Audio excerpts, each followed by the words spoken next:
That's done. Oh, get this out here. Let's move this out. Let's move this out. Important. Hey, Instagram, via the internet. It's me, T from the Pattersons, taking the train to Tibet. Well, this is a Grand Rising report. Your intrepid reporter here doing the Grand Rising report. Oh, look. Hey, I got news to report. Well, I'm still on the Kendrick Lamar thing, because I still haven't watched it again. I just watched it one time, and then I tell you about that guy.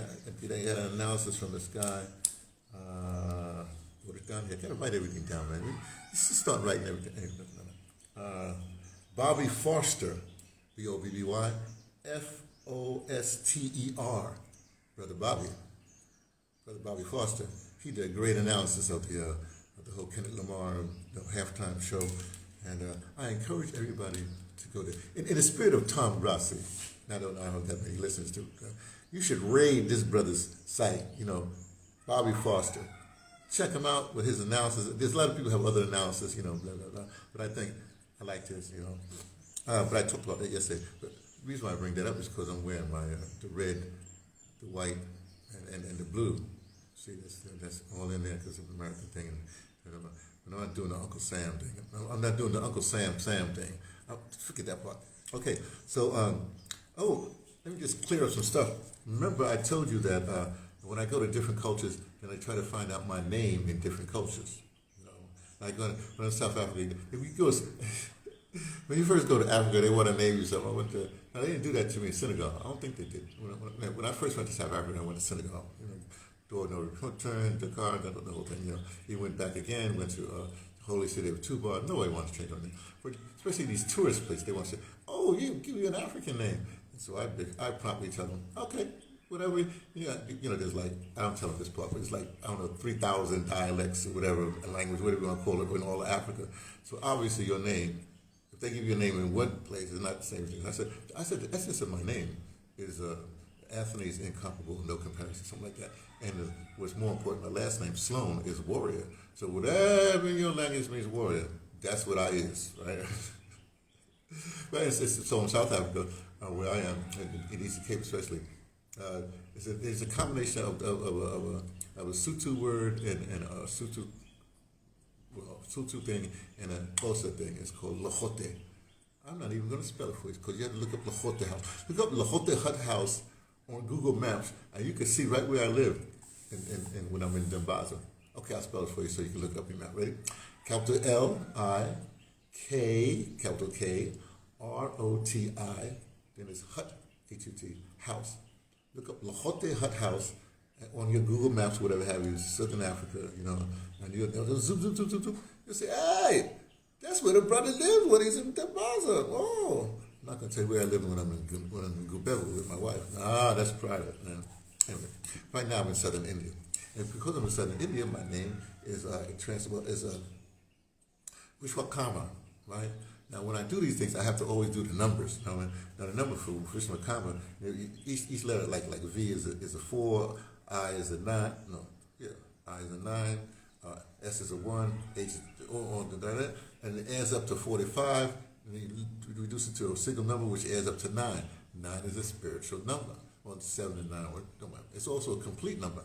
So this is interesting. Why is it interesting? Because my name, because I'm a child, I'm a child of Ogun, and Ogun, his number, really,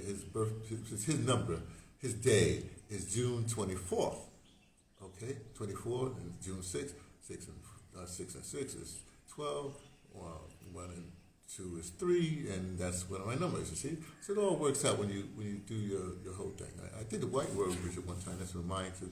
I never did anyway, it don't matter. The point is, this is appropriate because remember, I always, when I do the Ogun thing, Ogun is known for,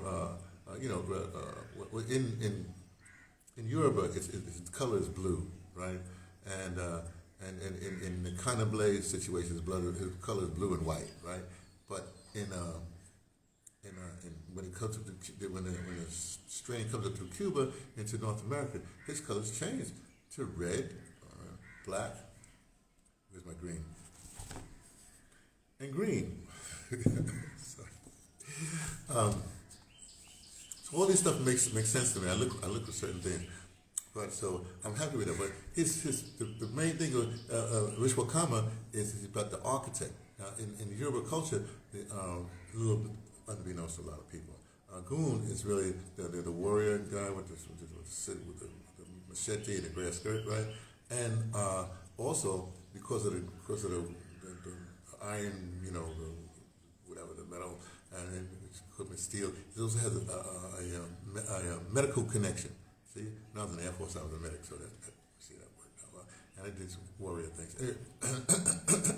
But then, unbeknownst to people, he's also the architect. Like when the Orishas trying to come down to earth, right? Every time they came down, the grass grew up and they couldn't get to it. The grass grew up, they couldn't get it out. So they said, hey, Ogun. And nobody likes to call him Ogun because Ogun, he just like, that saying where they say, kill them all and let God sort it out. That's Ogun's mentality. He comes in, he just does stuff, right? So he said, okay. So he takes his machete and he cuts the path through so that all the Orishas can come down to the earth realm. Ain't that a great story? But they don't give him no credit. See, the other thing, Ogun don't get no credit. I'm just telling you, right? So anyway, so the fact that Vishwakarma is the first thing they call him is an architect is meaningful to me, right? Because in all my travel, I'm saying, because I focused in on that. Because like I said, the warrior thing, I've been that. The medical thing, I've been that. The architect, when I think about it, as an audio dramatist, as a theater person, when you plan things out, when you plot things out, then you were the architect, What I do with I'm architect. Anyway, so I've been working. When I say I've been working, I remember I do have the Nearly Fuller poem that I did. I'm doing it every day. In fact, I should do it now. That way for film. Because later on tonight I do I do another thingy. This is World Day. Yeah, this is World Day. So tonight I'll do a thing on the world. But anyway, so for we're in the middle, we're at the end, almost at the end. Today's Wednesday, tomorrow Thursday. It's the 9 nights for Mr. Nearly Fuller Jr. When you pass a certain autochthonous cultures, then you have 9 nights of preparing you for burial or whatever. Then it's the 9th night, then the celebration, all that stuff. Okay. So I've been doing this poem. I know what I'll do. No, I'll do the poem now, so that I don't have to. I'll do it tonight. Let me go right now. Let me go now. So, and also tonight, I'll be dealing with world issues, like especially with the AES, the Sahel states. They got the passport thing. The passport. Hold on a second. I'll be right back. I'm going to get my passport. Hold on.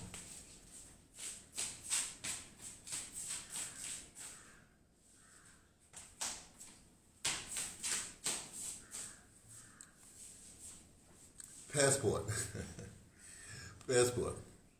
I think the first but the royalists did a whole other. The royalty, you belong to the king or whatever it is, and for you to go someplace, then I'm talking about European things, and for you to go someplace, you got to sign some sort of paper in it. That was your passport. I don't know how they did it in Africa.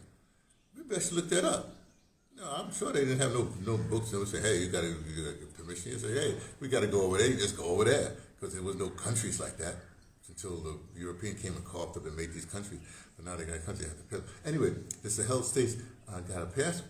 You got a passport. They have 3 different passports, like that. But they all recognize each other. So you got it's a passport. This means you can have economic things, whatever. In fact, the reason why I carry an American passport, aside from the fact that I was born in America, I have lineage in America. I have states in America. My peoples have built America. All the riches that America got is because of infrastructure my peoples done did, okay? And including, I'm talking about my maternal side. I can't, my father's side, my paternal side, we won't talk about that right now because that proves that I'm Black American. I would say it's a little joke. Okay, I'll say it because it was one night stand with my mother. Don't worry about that part. Okay. And nobody remembers, don't worry about that part either. But, so my great-grandfather was Gullah Geechee. My great-grandmother, his wife, was American Indian Mohawk or whatever. So I'm since America was born. So I guess in that time I'm basically indigenous. Indigenous means you come whenever the country is formed with like that. Autochthonous is something else. Oh, from my great grandmother's side, I'm autochthonous. So from my great grandfather's side, I'm indigenous. From my great grandmother's side, I'm both indigenous and autochthonous, because an autochthonous person, when the country is formed, also becomes indigenous to that country. I don't worry about it. But anyway, so this is the economic thing. You know what I mean? I use this is the economic thing, right? So I'm an American African. African means I have an African mentality, And boy, all I want, get to reparations is my thing. Get the reparations, then I will have economic power. That's not really the economic power. Then I can help my peoples, my other peoples in Africa, because I have some economic power, and so I can help them do it. I can help with goat herders here, and I can help. Well, I'm still doing right now. In the hotel house, what we do is it's a little community center. It's for community development, and the stuff I do is that I don't take from Africa. I give to Africa. Don't worry about that part either, because most people don't want to take. They want to build a little gated community like the Europeans, and they want to, what you got to. Well, there's supposed to be a town in Ghana that they're doing African Americans. The Ghanaian government, just granted that plot, that area. And they say you work on it, and if it works out well, then they'll make it a bigger place, and then all you expats that you think you want to go to Africa, you come to Africa, and then you can be a part of that community. So you don't have to give up. You don't have to. So anyway. So this is what passports are. So what the Sahel did, they got the AES passport between Mali, excuse me, Burkina Faso and Nigeria, and they're doing stuff with each other. They have their own currency, the infrastructure, the communications. So that's why things are important. Passport's the first thing. Then you say, okay, let me see. So that's important. But back to the point. I was right. Here's the first draft of a poem I've been writing. It's the first draft. It's backwards. I don't want you to see it yet, right? So that's the first draft. Then I worked on it, and this is it. Working on it. The name of it is Battling Concircles, but it's really called Battling Concentric Circles. But don't worry about that part. I'm still working on it. I'll show it to you on Friday. I'll do something on Friday because I'll post it on Friday because I still got to go to Mr. Neely for the juniors thing. Okay, so I'm gonna leave now and tune in tonight. These now do the every day I do Mr. Neely for the juniors Quintaba so that I can be better with it. It's called Here to Teach. Tune in later. See that. Okay. Okay. Great. Oh, one last thing. Let's see. Garth Erasmus, who was South African, I talk about that.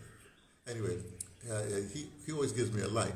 Let's test and see if he listens to the whole thing, because we've been talking a lot of time. Because when I first started putting, about a year, sometime, last year, let's say last year, I don't know what time last year, I started using castor oil, on my here, like that, and to help my healing and stuff like that. And also I put it on my belly button at night when I go to sleep. And he asked, "Well, is it working?"